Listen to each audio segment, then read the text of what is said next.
أهلا ومرحبا بكم أعزائي المشاهدين. لو كان بقالك يوم واحد في حياتك واش تروح دير في هذاك اليوم؟ هذا هو السؤال اللي حنطرحوه للمواطنين الجزائريين ونشوفوا كيفاش تكون الإجابة. تابعوا معنا. لو كان نقولوا قعد لك يوم واحد في حياتك وتعرف بلي قعد لك يوم واحد، واش دير في هذا اليوم؟ لو كان يقعد لي يوم واحد في حياتي وش ندير؟ نبدا نصلي الصلاة الأولى.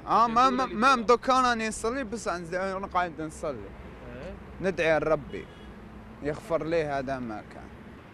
وعندي يما ريح ما يما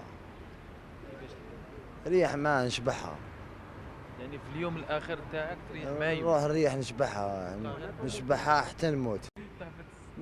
نحفظ الستي، المهم نطلع عند ربي صافي هذا ما كان. يروح حفظوا دوكا. والناس اللي بقاو لي عندك الوقت حفظوا. نبدا نحفظ علاه لا.